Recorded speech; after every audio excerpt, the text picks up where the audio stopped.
Meredith Powell, Academic Advisor in the College of Sciences and Mathematics. And I'm Jonathan Halford, Academic Advisor in the College of Liberal Arts. And this is the Advising 2 Bits podcast, where we enhance, but not replace, your academic advising experience here at Auburn University. Welcome to the Advising 2 Bits podcast, where this week we'll be talking to you, other advisors at NACADA, about how we use podcasting to enhance our students' academic advising experience. So, really and truly, podcasting is part of proactive advising, and it's not a far stretch from that because we're covering a lot of different things in the definition of podcasting, in the definition of proactive advising, where we're looking at all students, and we all represent various colleges. So Meredith Powell is a College of Science and Mathematics advisor. I'm Jonathan Halford, and I'm an advisor in the College of Liberal Arts. And Brandon Farmer is an advisor in the Department of Industrial and Systems Engineering. So all of our podcasts actually focus on general university policies and procedures and things like that, resources for students, no matter what their major is. So we have designed this podcast in the idea that we are reaching everyone. So do either one of you want to talk about a little bit about why that's important, where that started, and how we got to where we are? Yeah, we really didn't want this to be a podcast strictly for our students. We wanted it to be university-wide so that it could be used for all students in their advising sessions. And now we see so much more of advising takes place more than just with the student. It takes place with many stakeholders, whether it's parents, family, community that's around, other departments on campus are involved with how advising is going, what resources are being sent to students and given to students, and where advisors are directing them. I quote Meredith a lot because she always says we don't always know all the answers as an advisor, but we know where to get them. And so this is just another way to bring in those answers that people may have questions. And so it's really where anybody who's involved with our university should be able to get something from some of our podcasting. That's kind of the goal. So, yeah, and I think that podcasting and the way that we've designed it has really done a number of things for us. First of all, it's filling some gaps. We all work at Auburn University, which is a large institution in the state of Alabama, and with a large institution like ours, the number of students to advisors is pretty high. So this gives us an opportunity to do a couple of things that really give us a voice in between advising sessions or more formal advising sessions. And it allows our students to come in prepared. One of my goals when this all started and the way I was thinking about it was taking the opportunity to provide information so that we heard as advisors, I didn't know that, or I wasn't aware of that fewer and fewer times. So, in addition to increasing touch points and really getting to know the students in a different way, or really the students getting to know advising in a different way, this is also allowing us to meet the students where they are. According to research around the world, 49% of podcast listening is done at home, and another 22% is done while driving or in a vehicle. So our goal for this was really an opportunity to fill in the idle times of students and give them information that's beneficial for them in an academic setting. It also allows us to have a deeper conversation. So students are listening to, or listeners to podcasts are listening to all or most of the podcast. 80% of them are anyway. So that really gives us an opportunity to go in depth a little more. And we've had a number of different conversations with people around our campus that really kind of get off of going off some of Brandon's words, getting away from a website speech or a website presentation and really getting into the nuts and bolts of it. So do you want to talk a little bit about the importance of that? Yeah, I think what they're able to do as the host is really dive into like Jonathan said, a deeper conversation that's beyond just a presentation that's real quick. I mean, we see a lot of times at orientation where the students are like, I would like to ask some questions, or I'd like to learn a little bit more about that. And even the departments on campus, having spent 5 years working in first year experience, all the departments are constantly asking for more time at orientation, more time with incoming freshmen, more time with students. Well, you can't give everybody more time. There's just not enough time in an orientation session. And so this is an opportunity for them to really say a lot of depth of what their program is and really speak to conversationally to the stakeholders about their departments and programs and resources that are going on. And I think that's one of the coolest things about podcasting is there's no time limit. There's no restriction on what we can and can't talk about. There's no next presentation coming in right behind us. And so you can do what you want. You can say what you want and talk about what you want, and really, just have that relaxed conversation. And I think that's such a cool way to go about these departments. And I think our students appreciate that. I think that's why podcasting is so huge right now. I think everybody and their mom has a podcast these days, but that's because so many people are listening to it. I mean, there's a demand for it, and that's fantastic. And that's what this platform allows. Well, that's a great segue, looking at where podcasting is and the current state of it around the world.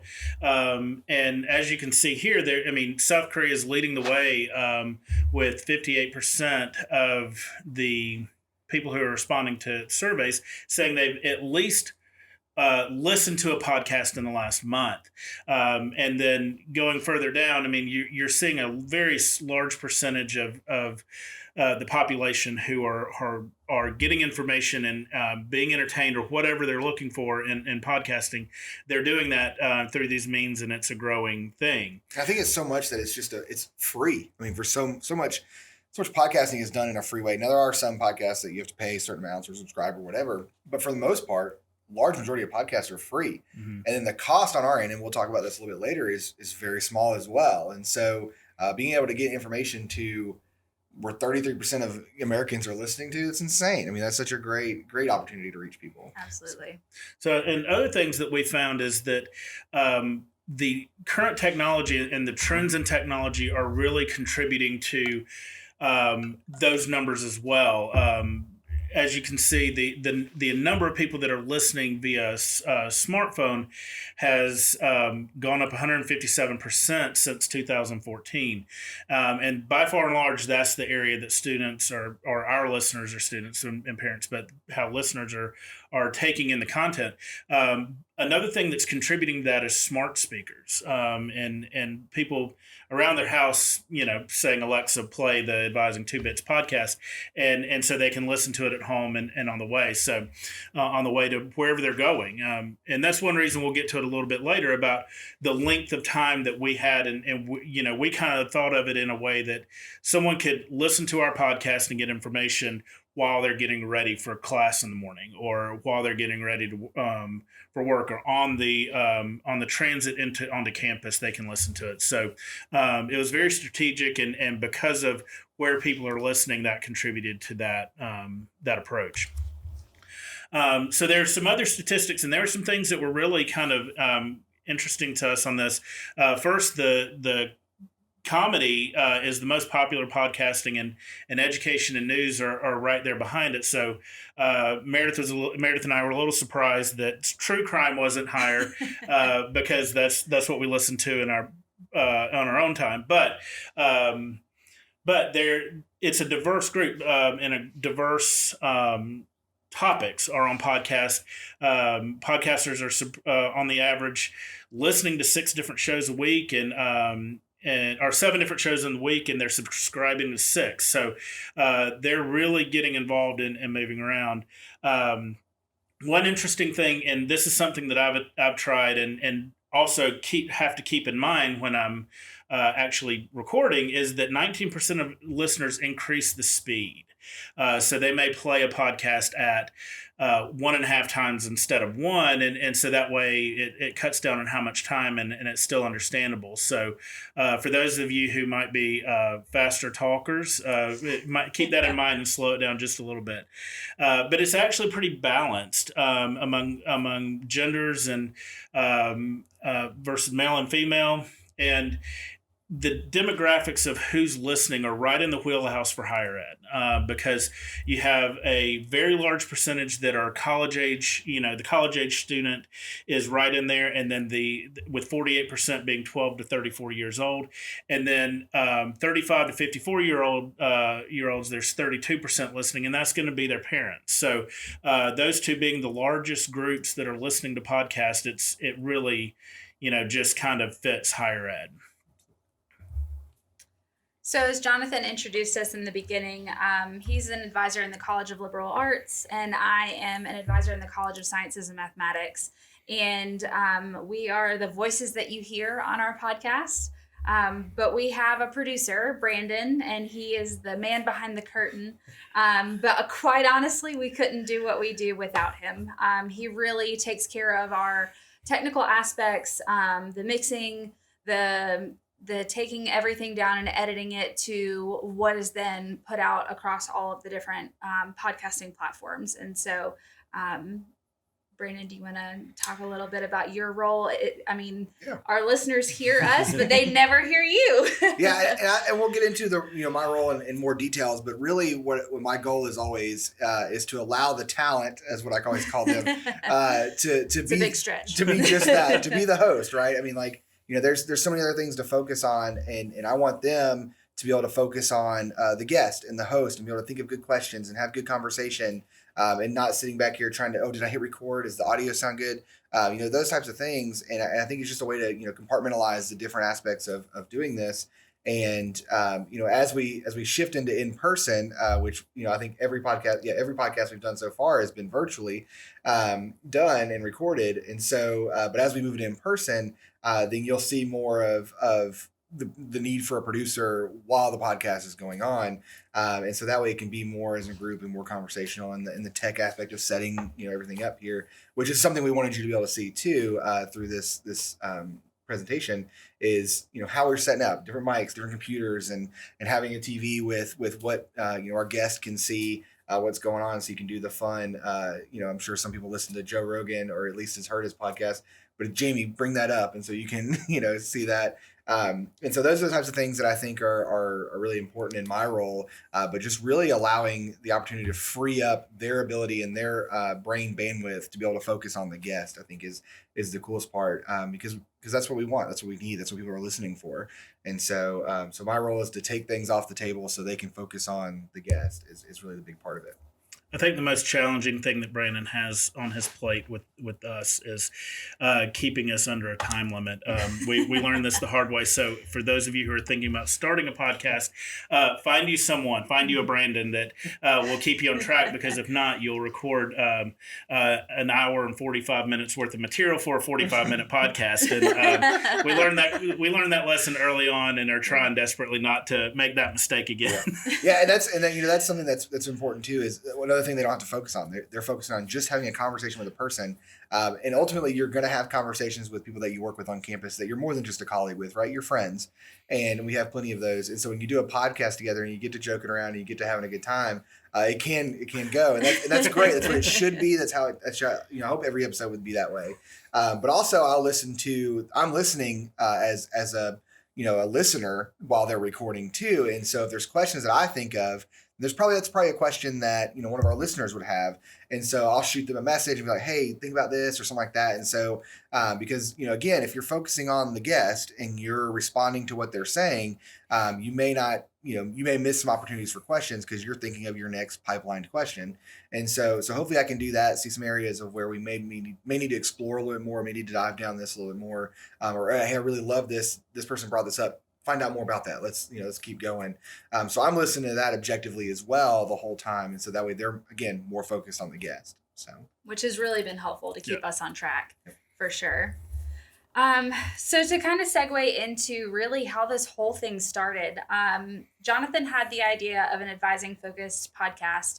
And he sent me a message on Microsoft Teams in November of 2019. So coming up on about a year and a half ago. And he said, "Hey, I think this is a really cool idea." And that was honestly, it was before I had started listening to podcasts myself. And I was like, yeah, this could be cool. This could be cool. Let's talk a little bit more about it. And the more that Jonathan explained to me his goal of how he wanted this to look, the more I was really bought into it, that this was a cool, innovative new way to reach students. Unfortunately, COVID disrupted everything for the entire world, as everyone knows. And so it really delayed the launch of our podcast. But silver lining, it helped us take a step back and realize the needs that we had. And one of those was needing a producer, and enter Brandon. Yeah, which was it was funny. I guess I was recommended by someone else on campus to them. Mm-hmm. And just because I like podcasts and I made a lot of recordings for other things. And so Jonathan Facebook messaged me. Said, hey, we're thinking about starting a podcast. I'm like, that's so cool. Like, I love it. I can't wait to hear it, And he's like, can we pick your brain about some of the tech side of things? And I was like, absolutely. And then he was like, do you want to be involved? Like, stuff like that. And I said, well, I'm not interested in being one of the hosts. Like, I definitely don't want to do that. Also, I think 3 hosts might be kind of too much. But do you have a producer? And John's like, do we need one of those? And I was like, well, I think, here's my thought. And I haven't done this before. I've just done my own recordings of my own stuff for classes that I teach and things like that. And so I was like, I would love to get the experience of producing a podcast. I think that would be a lot of fun. And I've had to learn a lot too. So I think we're all learning as we go. And every podcast that has been done, I get so excited because the next one is better. Like every single time, it just gets better and better and better. And so I was like, yeah, like let's play around with this. Let's do this. And so I had to, I started doing research on what a producer really does, everything that they do, and then refining my skills on that too. And yeah, I'm learning a lot as I go every single time. So. But I think it's fun. I love it. It's a blast for sure. So really our vision for the podcast, we didn't want to have too many episodes that were just so long that students quit listening. So our goal is really between 30 and 45 minutes, for a time length for the episodes, that cover, again, university-wide topics. We did not want this to be siloed within our colleges here at Auburn. We wanted something that every student could benefit from. So a couple of the topics that we've covered include university procedures and policies. We've also featured representatives from different university resources here at Auburn. So student financial services, university scholarships, first year experience. So we've had a lot of variety in the guests that we've had. So really big on cross-campus collaboration, but also just, again, meeting students on an accessible platform that they're already familiar with has really been a goal of ours. And so we began recording late November of 2020. We didn't really launch anything officially on any platforms until January of 2021. But we've had some successes and struggles in that, really from inception of the podcast itself. So we've had over 1,000 downloads of our episodes since our very first episode released in January. So at the time of this recording, 5 months ago. Yeah. By the time our presentation for international comes around, it'll be about 6 months, and I can't wait to see how many more downloads we have for that. So, but just having a wide variety of information shared has really been the focus point. But we have had some struggles, and some of that has included funding. We needed microphones, professional microphones, having a hosting site where we could upload all of the episodes themselves to then be put out on different platforms. All of our recordings have been virtual, except for just recently we had one that still was sort of virtual. It was done over Zoom, and we'll talk about that guest here in a little bit.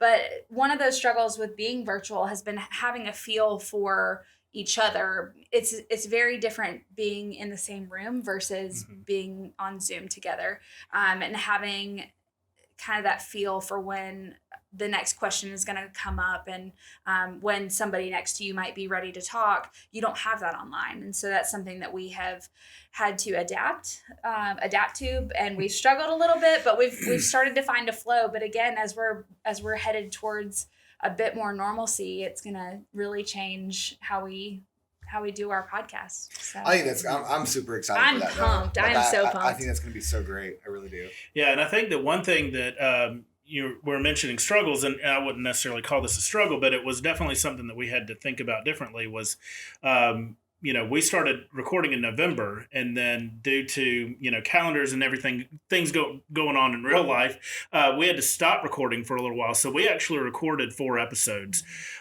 before we even launched, and so that's one thing that I have found kind of nice about podcasting and the way we do it is because we can do a lot of recording all at once, maybe at a time that it's not as busy in our offices. And then that way, when it is busy, we're still putting content out there for students and scheduling those. And Brandon can talk about that a little more. But I think that was one thing. It just so happened, it happened in the very beginning. I'm recording from, my in-laws' house and at the beach and everybody else is all over the place. So, I mean, there were some silver linings to being on Zoom and having to be on Zoom to start out. Yeah, for sure. And in the flow of some of our recordings, the guests aren't given a script. They're just coming in to present or talk about their area or whatever topic that we've reached out to them about. And so we do that intentionally. I think it's because we want it to be more conversational. I think if you have a bunch of questions like, hey, we're going to ask you these questions, and it becomes very much an interview, and that's not what we're going for. We're not like a journalistic style interview. It's a conversation about your program, resource, department, whatever it is. And so that's what we want the guests. We want them to feel comfortable as well. I don't want them to be like nervous on the hot seat because we shouldn't be asking questions that they don't know answers to. Hopefully that doesn't happen. But for the most part, it leads to this more organic style conversation, and that's what a podcast is. That's really what it is. It's not this rehearsed show that we're doing, and so we try and stick to around 30 minutes. We've seen that trying to have a show between 30 and 45 minutes long or an episode. If you tell someone 30 minutes, we had someone was like, I don't have 30 minutes content to talk about. Well, at 40 minutes, we were like, hey, you need to wrap it up. And so I think you forget, how much you have to say about your area that you work with all day. And that's okay. So we're trying to shoot for that 30 minutes, and then we spend about 10 to 15 minutes wrapping it up and kind of giving some final thoughts, some final questions, and then some takeaways that they have or some final things that they just wish they could tell parents, students, people on campus about their area. And I think that's where the part that people feel really good. They're like, hey, what do you want people to know and take away from your area? And they're like, oh, well, I really wish they would just know this. Well, you can't say that necessarily on your website. Like, hey, if you could just learn one thing about us, here it is. But you can do that in the podcast. And I think that's just a really cool aspect at the end of the flow of those. Well, and I'll say that I think that's one thing that makes our podcast what we want it is that there is no script and there are no questions ahead of time, but that is also the top thing that makes our guests the most nervous. And these microphones that really look intimidating to some of our guests. So for those of you who are thinking about starting something like this, if that's the approach that you're looking for, you're probably going to have to do some persuading. And we always remind our guests that, hey, this is recorded. It's not live. We can always stop and edit and that kind of thing. I think that's the big safety net there too. Yes. Is we give the spiel at the beginning of if there's anything you say, we can edit it out. Just stop. I mean, while you're talking and be like, I want to re-say that. We've had a few guests do that. They get to talking and they're like, okay, I kind of got lost in my words there. What was I saying? And like, hey, actually, just re-say it. That's fine. That's perfectly fine. And they always joke that it's more work on my end, but it's fine because it's a better product, and that's what's great. And any audio is editable, so we can even dogs in the background, which is an experience. But we can always edit those things out. And so I want departments to feel comfortable and confident with what they're saying. And so I mean, having that safety net there. Trying to do a live episode, which we have done a live episode. We've done one live episode and it was fantastic. But I think trying to do that with other folks would be difficult. I think that would really be putting them on the spot. Mm-hmm. And so not necessarily what you want to do. We want to give them a polished product, but that does have this organic conversation to it. So there's that balance. Yeah. Absolutely. something that was really imperative for the podcast, part of our goal was keeping that cross-campus collaboration. We work in 3 different colleges, but within Auburn University, there are more than 3. I believe there's 12 different colleges. So we did not want this to be something strictly for the students in our 3 colleges. Again, it was absolutely necessary that this podcast was a university-wide, we can edit this part out. Sure. Okay. It was imperative that it was a university-wide collaboration, and so that it was for all Auburn students. So with that said, who have been some of your favorite guests that we've had so far? Oh man, this is gonna sound weird. I think when we had Awesome Ali, he's over our BGO Tech. He was one that I mentioned. He was like, I don't even have 30 minutes of content. And he started going so long. But what I loved about that episode, we were all not expecting a whole lot from this pipe. We were like, we really just want him to hit on some of the things that were done behind the scenes of COVID. Mm-hmm. And Awesome does so many amazing things on this campus that are behind the scenes. And so my vision was, I wanted them to be able to pull back the curtain so people would understand what we were doing during COVID and what we were intentionally doing. It wasn't just this response to everything going on. We did have some proactive, things that we did, and Awesome nailed it. I mean, he didn't realize how much we were curious of what was going on. And I think he wasn't really aware of how much people wanted to know. And, the help that they gave to faculty, the help that they gave as far as resources to everybody on campus and upgrading tech and providing everything that we had and providing resources and tutorials and how to use all these things. And then even to students, how to access different areas of campus virtually.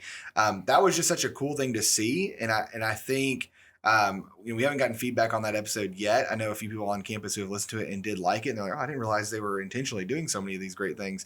And I just thought that was a cool episode just because maybe that's just the producer side of me because I like behind the scenes. But I really liked that episode. I thought that was just such a cool one. It was so different. And going into it, I knew what I hoped would come from it, and it came out perfect, and I loved it. So. Well, I think what I like about that episode is that kind of topic was not on my scope of what we would be talking about, and so I think that's one thing that we have really benefited as a show to bring in the different people and different thoughts and that kind of thing, because I was going into it, I was like, I'm not sure how much we're going to get out of this. And like Brandon said, all of a sudden we're sitting there going, okay, how do we wrap this up now? Because we've been doing this for a while. And so it really is a testament to the idea of bringing in different thoughts and different minds and that kind of thing, because, Meredith and I have known each other for how many years? 7 years at this point.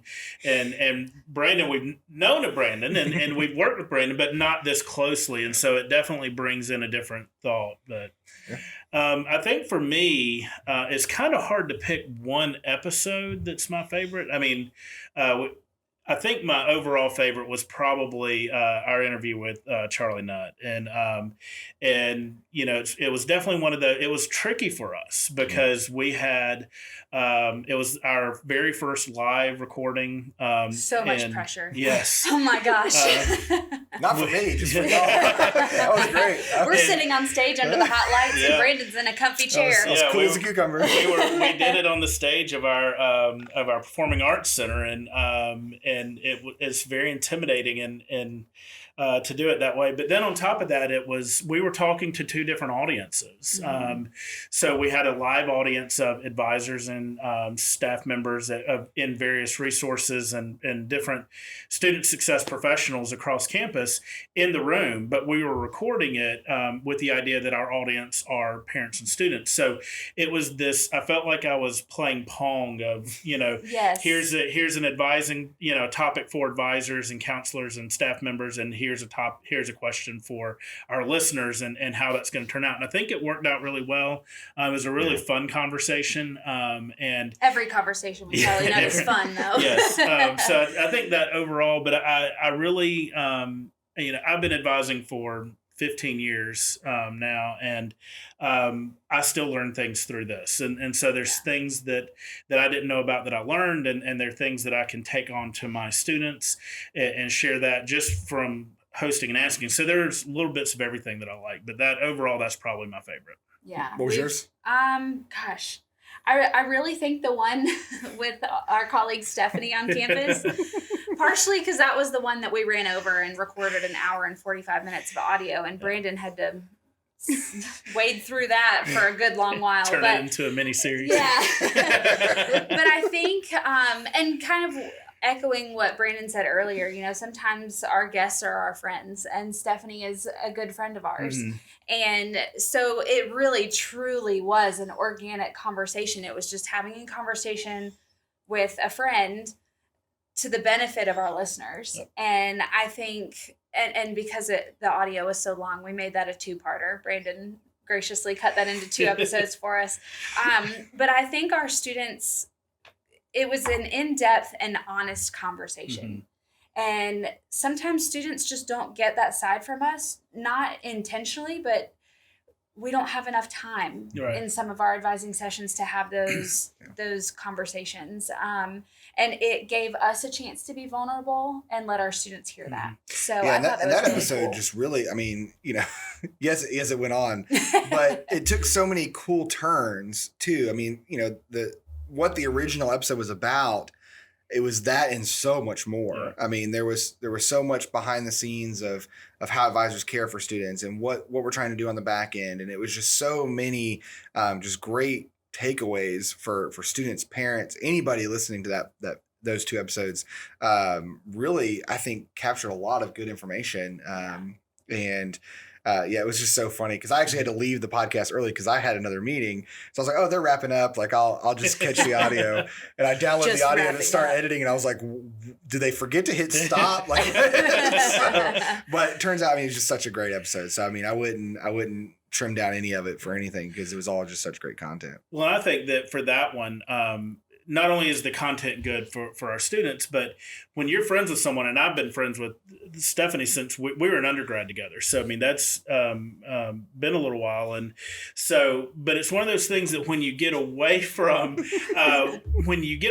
advising in the everyday and you start seeing people that are colleagues, but also friends, you don't want to talk about advising. You don't want to talk about that. You want to talk about personal things. You want to, you know, see how their family's doing, that kind of thing. And that really gave me an opportunity to see all the amazing things that they're doing and that she's doing in her department, and that kind of gave a different lens to being a colleague with someone and that you know and have known for a while, and so I think that was hugely beneficial, and again, it's just, you know, a different lens for our students, and I think that the more you know someone, the more you can pull at certain things to talk about and just have fun with it. So absolutely, yeah, it's been fun. Yeah. So as we, you know, look at what topics to go through, one thing we've tried to be intentional with is what's going on in the semester, what's going on in the academic year. One thing that we've done right now is kind of this mini, our orientation program is called Camp War Eagle. So a mini Camp War Eagle series that we're doing at the beginning of this summer.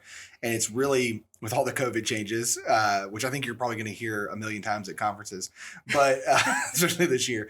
But with all the COVID changes that took place, our orientation program is vastly different, right? I mean, even from last year, it's changed. And so we wanted to take that opportunity to be like, hey, let's talk about these changes. What areas are we doing different things?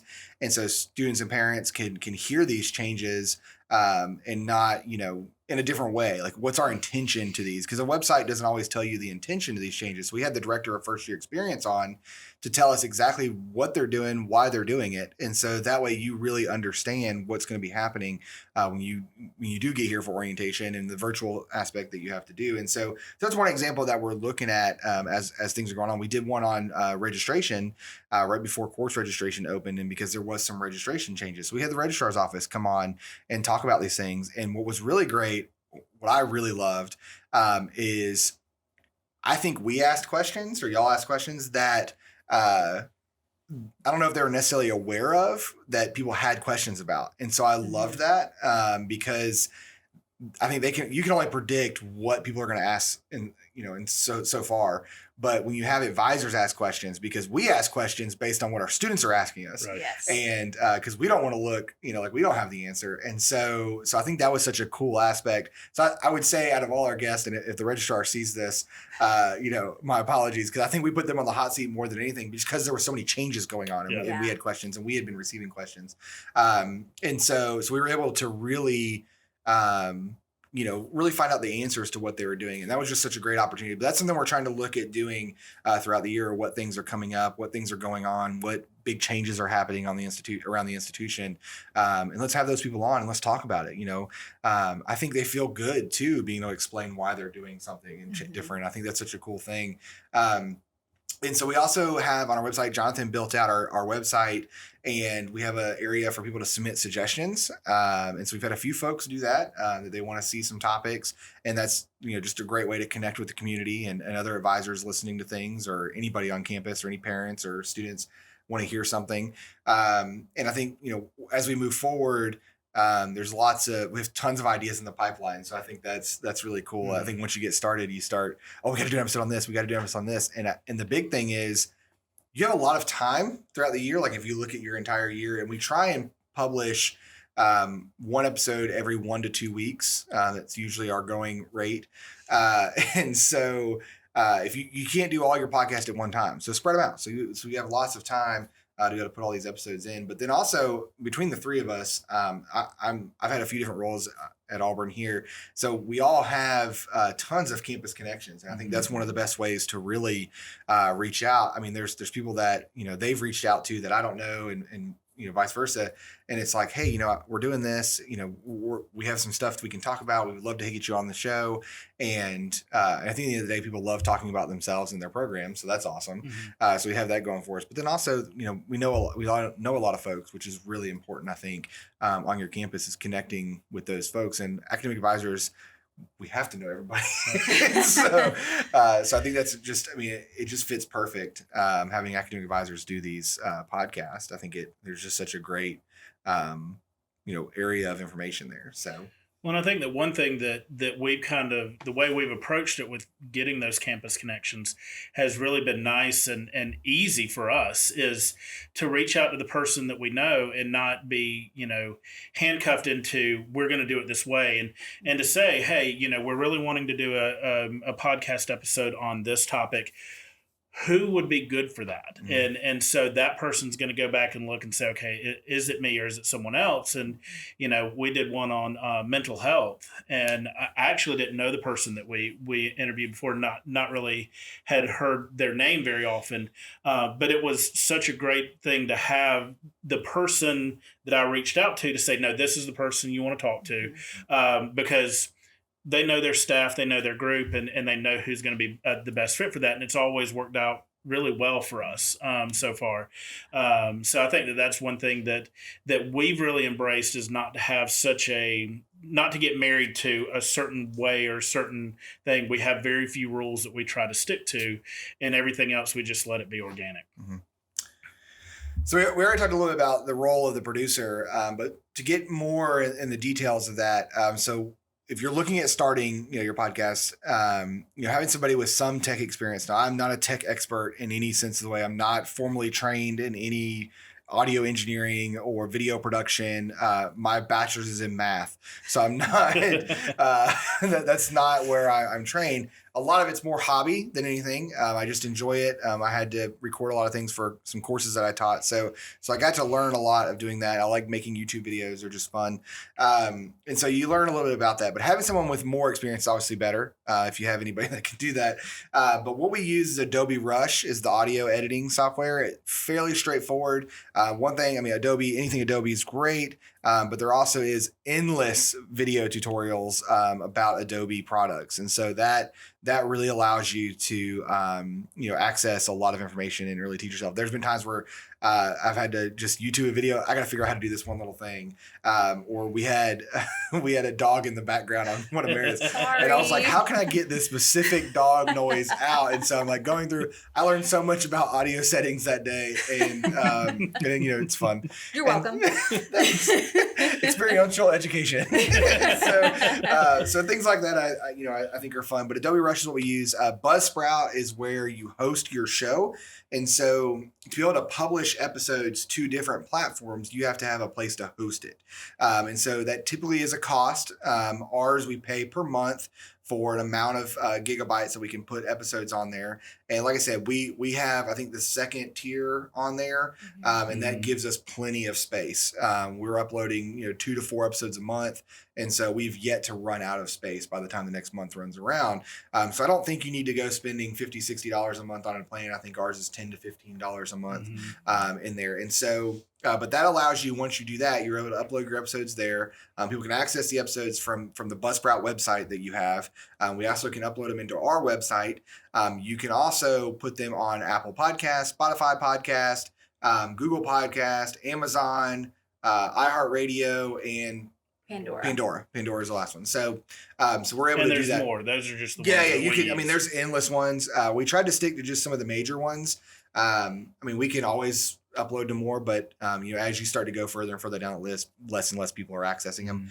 And so we may publish there, but as far as like the analytics of it, Buzzsprout takes care of all that too. So we can pull some data and see what's going on. Meredith, quoted how many episodes and downloads we have. We can see that per episode, per day, per hour, which is really cool. Yeah, so you see it spike up, and we'll get email notifications and things like that. But really, nowadays there's just you can edit and go as far as you want to go. But really, to produce a podcast, if you're asking yourself, why are there so many podcasts out there in the world? It's because it's that easy to be able to do. There's, video production is difficult, things like that. Audio production is much less. You can obviously audio engineer the heck out of this stuff if you wanted to. But with technology, the mics that we have nowadays, things are pretty affordable with good tech that'll let you really make a quality episode. You'll be really surprised. A lot of those major podcasts that you listen to, they're very minimal about what they really have. And, it's a great way to go about it. And so having a few of those, you can also use GarageBand, which is free with a Mac. There's lots of audio stuff that you can use. We're an Adobe University, so that allows us access to that Adobe product. But minimal cost. I think as far as your return on investment, when you're looking at how many people you're able to reach with the quality of content that you're getting, it's pretty solid cost. There's not many things at a university that you're going to pay that little for and get that much reach and that much content. Right. So I really think it's a worthwhile investment. If you're looking at proposing this at your university and looking at our mics, I think our mics were anywhere from $30 to $40 a mic, around that. Yep. Yeah. And so that's a one-time investment. They have 2 that they use, and then we have 1 guest mic, which I'm using today. And so thanks for joining us, Brandon. Yeah, I'm so glad to. This is why I'm interacting with them on a recording, because I usually don't. I just hear them, and so I think I've already forgotten to speak a couple times. So I get to talk on this one. So I think one thing about Buzzsprout that I like is that we were fortunate enough that we had it in the budget to be able to do that. But you could do multiple podcasts on one Buzzsprout account. So, if you have a department or a college on your campus that's already doing this, and you want to do an advising podcast, you could maybe pair with them and split maybe up the plan and split the cost, and both of you are spending less. And it's just, you have 2 different accounts on one. So, I think that it offers a lot of options for us and that we haven't used, but it's at least out there if we wanted to grow this in a different way. And there's lots of other podcast hosting websites that you can do. Some are cheaper, some are more expensive. There's so many different plans, and now that podcasting is so big, there's so many of them. Buzzsprout was just one. It's really easy. And we're not being paid by Buzzsprout to say this. This is not sponsored. Yeah, it's not sponsored. But as far as we have other jobs that we have to do. This is not something we're paid in addition to doing our jobs. And so it's just something I think we all believe in. And like Meredith mentioned, it's going to hopefully make advising better because students have access to more information. That's always the hope. But so we want to make things as easy as possible. We don't want to spend a whole lot of time editing and having to monitor certain things and, uploading in a certain area. And Buzzsprout and Adobe just made those things easier, to be honest. And then we get the quality we wanted. Yeah. So we've done all these recordings, and now we've got to think about how do we get it out to our listeners. And so one thing that we've done is we've created various accounts on social media. Facebook is by far and large our top interactions. We see more interactions on Facebook than the others, but that's primarily because in Facebook we're allowed to. I've been added as a into various groups for student parent groups, that kind of thing, that are run by various departments. For example, our College of Engineering has a separate parent group that's different than our parent association. So I've asked to be part of those groups, and they've been gracious enough to let me on, even though I don't have a kid in college. So but what we found, that if you put it in those groups and really kind of isolate them there instead of just putting them on your page, you get a lot more interactions. And so that's where we're seeing a lot of it. We are also on Twitter, and we're on Instagram, primarily because we have a lot of students on Instagram, and so we know that our audience is students and parents, so we're trying to meet them where they are. But the key is to know where your students are, and be there. And that way you can get that out there and get that audience built. We do have a website. I built the website. I'm hoping that one day we can have an intern that will come in and rebuild it so it looks better, does a better job than I can do. But I built it on Wix and for free, and then we have an opportunity at Auburn to create Auburn-specific short URL codes and QR or short URLs and QR codes, and so we were able to do that to make it easier to find for our students. And so, if your university has that, that's a great opportunity. But you can also get a short URL if you need it.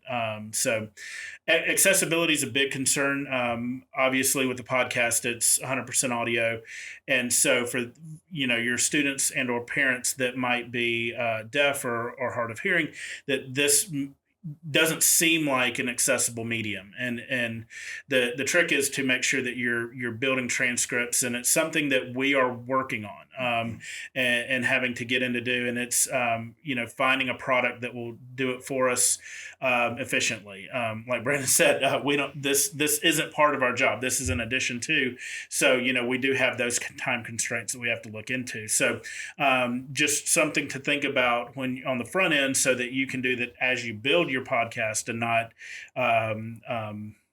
going back and building it after you've already created it. So I would say marketing in that social media aspect at the very beginning seemed very daunting for me. It's not something that I naturally do, but what I found that is once the podcast is released and once it's out there, I find some time to do it all at once and get it out there and make sure that we're being visible on social media. So some other things that we've done, we have added it, or we've asked our various colleges to add it to student newsletters that go out and emails through listservs. We also have a lot of campus publications. We've been in our campus newspaper. Actually, that was the first time we were all in the same room when it came to a podcast event, was an interview with our newspaper. And we also have a radio station and a television station. So we've actually done a PSA or a commercial rather on radio, and it ran and on our campus radio for a while. And so the biggest thing is to make sure that you're getting out there where the students are. We have Welcome Week coming up in the fall. We've not done this before, but our plan is to be part of Welcome Week and be visible there, so that students see us and then can follow us later. So that's definitely a way to get to there. anything that any way you would market any other thing is the way you would market this one.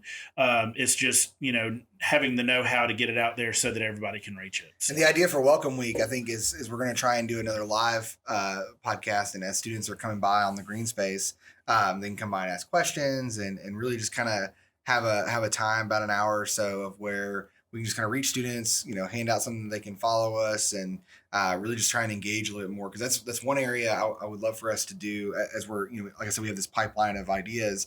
We want to start bringing some students on who can ask questions to an advisor. We can kind of see, ask questions about the student experience. What are you experiencing? How was registration for you this year?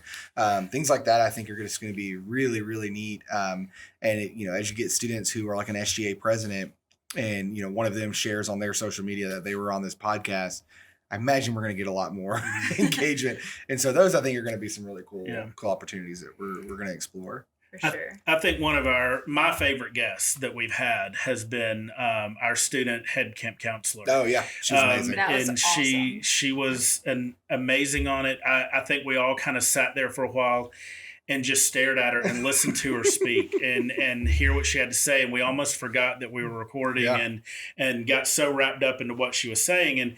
And we get done with the conversation and in the recording, and the director of Camp War Eagle said, "Now you know why we had her on," right?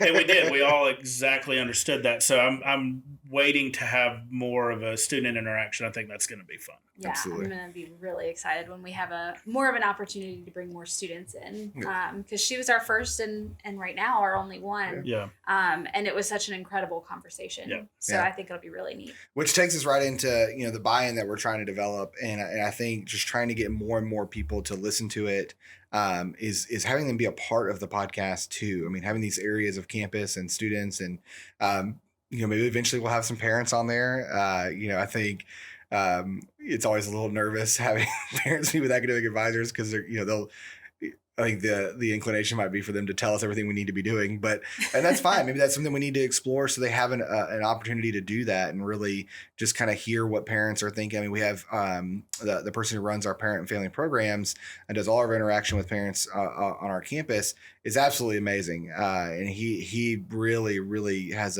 his finger on the pulse of parents, and so we want to have him on for sure, but then also looking for an opportunity to possibly have a parent on there, but trying to get more buy-in as people see themselves in a podcast. I think they're more apt to listen to it, and so I think that's a really good thing. We mentioned SGA having that on there, just different student contributors, whether it's Q&A or topic recommendations, things like that, I think are going to be huge. I mean, there's Greek life is a great opportunity as recruitment and rush is going on. I think those are going to be some cool opportunities, and I really think there's just endless opportunities. And then as we it's going to take us a couple years to run the entire track of the university. And as we get to the end of that, bringing people back on for updates. I mean, and just kind of seeing what's going on. So there's always something going on a campus. And I think there's just endless opportunities to really keep exploring that and keep getting buy-in and just keep getting people listening. And I think it's a slow growth, but that's fine. That's great. I think we're okay with that. When we got our first 100 downloads, we were like, oh my gosh, this is actually, people are listening. and I think there is just, we talked about gaps in information. I think there's just so many, check boxes that a podcast hits for getting out information, and so we're trying to just get more people there and get more buy-in and things like that. So, and I think that there's an aspect that we haven't had an opportunity yet to discuss and to have a topic on, and that's anything social wise, campus life or social justice or anything that's going on in the world, and just having a conversation. And a lot of people at first were saying, well, how does advising play into this? And why are you having an advising podcast that also talks about these types of things? And I think that it's important to keep in mind that advising is more than course scheduling and graduation requirements. And I think that's why we need to be a part of that conversation, and we're just waiting for the opportunity to do it. But I think it goes back to, you bring people in slowly and you introduce them to different things. And I think that's why it's nice for us that we can take this at a more of a slow growing pace than maybe, like a rocket. Yeah, I mean, you can't be everything all at one time. Right. We're not going to be the greatest podcast on any platform tomorrow. Like we're trying to be the best podcast at Auburn University, and so which there's a few others, but I think we're all just here for each other to continue to grow and provide information. I mean, I think that's one of the coolest things, and I'm so excited for us to hit all the boxes of like the big areas of information, and then start getting into more specific areas and just more personable areas of the podcast. I think that's where the future of the podcast is going. Is we mentioned that slow growth, but there's really no sign of this plateauing anytime soon. I mean, I think every time we do one podcast, we think of 4 different other ideas. I've thought of several just sitting here sitting recording there. for this. So I mean, it's so endless, and that's one thing I love about podcasting is it's this blank slate that you can really fill with what you want. And I think having this idea from this brain trust that's taken is just. Duh. I mean, like, that's really what it is. Like, duh. Why is someone not doing this, especially in the advising world? And I think it's just great that it was realized, and now it's moving forward. And so I hope to see other campuses doing it. I mean, I know there's other advising podcasts that look at more nationally advising, and I think those are great. That's fantastic. But I think something specific to your campus is so relatable and valuable, right? Valuable. I mean, like, you could talk about advising in general. Or you can talk about advising specific to your university. Right. And I think students want to hear that specific to your university, and so do parents and things like that. And so, I think that's some of the areas. I mean, what else do y'all see the future going? Well, I think it's interesting because things that I've read is that up until now, Apple Podcasts has been the staple, has been the leader, but they think that statistically speaking, they're thinking that Spotify is going to take that over, and so that's one thing. Going back to the Buzzsprout and being on a platform like that allows you to be everywhere is important because things change in it very, very quickly. Because I think Spotify has hit our students so well. Like, our students love Spotify right now, which is amazing to me. I'm not big on Spotify. I'm big on Apple Podcasts and music. But hearing students, I mean, Spotify is where I think they're just connecting to students in a way that Apple's missing right now. So yeah. And so I think that if nothing else, be there, but make sure you're everywhere because. It is like, trying to connect social media wise to parents on Facebook and students on Instagram. You're looking at different demographics. So Absolutely. And then the question that Meredith and Jonathan always ask towards the end is what is some of your final takeaways or thoughts that you want your listeners to hear? And so I'm going to ask that to y'all. So for the first time y'all being asked this, so what are some things that I think people wanting to start their own podcast at their university? What are some things that you think they should consider or think about, or that y'all have really appreciated about this too? Yeah. I love putting them on the hot seat now. I know, I'm having to think of my answer. Normally I'm asking the question. I think when Jonathan first asked me about this, I think I was scared of like, how the heck are we going to do this? How is this going to get done? Is it legitimately possible that we can truly meet our students and meet our parents in a different platform so that they are able to go into an advising session and have more information than maybe they could have had before without it. And it was a little daunting when Jonathan asked me to join him on this adventure. And I'm so glad that I did. It has been a blast and I'm enjoying every second of it. But I think for our attendees for this presentation, don't be intimidated that this is attainable. It can be done very cost effectively. I know I talked about earlier, one of our struggles was funding, and really it was just kind of, who was going to pay for our mics, who was going to pay for our subscription to Buzzsprout, and just kind of framing that in, hey, this is benefiting the entire university, and how can we work with Auburn to represent Auburn. Right. But ultimately just to not be afraid to take a dive on something that you're not familiar with. Because when Jonathan first asked me, I had not listened to a podcast period, about a year and a half ago. And now I'm like, I'm sucked in. Yeah. I listen to podcasts on the way to work, on sitting in the bathtub. I mean, at work when I'm doing graduation audits, and I just need something that is, not distracting, but is still feeding my mind. I really enjoy listening to podcasts and seeing that this is a really cool way that we can meet our students and parents where they are is phenomenal in my book. Yeah. For me, and it's funny to hear you say that, because it's probably been the most terrifying adventure that I've done too. Because hey, this was your idea. it was an idea I had, and I knew I couldn't do it by myself, and so I needed someone that I knew I could trust to just hang on and go for a ride, and let's figure this out and have a good time. And so it was scary, and it was intimidating, but I think that for me the takeaway is that this really gave me as an advisor a different avenue to learn, and experience things on campus. And like I said, I've been advising at Auburn my whole career, and I've been in different colleges on campus, but I've been on this campus for a long time, and so even with that, there are things that I hear in episodes that I'm like, oh, I've never thought of it that way, or I didn't know that this existed. And so it's that realization that if I'm doing that after all these years of advising, then my students must be doing the exact same thing. And so I think that it's one of those things that if you're wanting to get into this, it's something that's incredibly fun, but also it can be very educational for you. It can be very educational for your university or your college, however you're going to set this up. And so, because what you can do as a host is, and the nice thing is you can just sit and listen.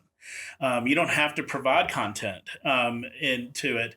If you're not knowledgeable in that area, you can just contribute to it in a way of thinking like a student, asking questions like a student, and then at the end of the day, not only you have learned, but hey, you can take it back to your administration or something like that, saying, this is something we need to consider changing, whether it be policies or practices to be more student centric, or information availability that is clear, and things like that. So I think that this is very much a two-way street. It's not just us giving information. It's us truly being an advocate for our students, because we are providing them with information, but gaining it at the same time. Yeah, absolutely. I mean, there have been several episodes where I was like, oh my gosh, I had no idea. And it's so true.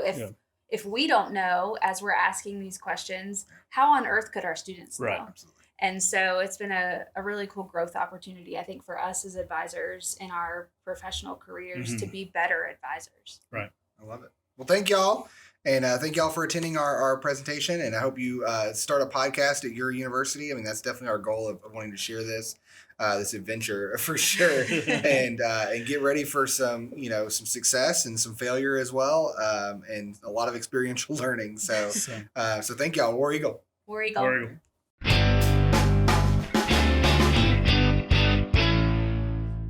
That concludes this episode of Advising 2 Bits. We want to thank our guests for taking the time to be with us today. We hope that this episode provided you some information to take back to your next advising appointment. Please join us next time as we work to enhance your advising experience here at Auburn. You can subscribe to Advising 2 Bits wherever you listen to podcasts and be notified the next time new content is available. Advising 2 Bits is produced by Brandon Farmer, Academic Advisor in the Department of Industrial and Systems Engineering.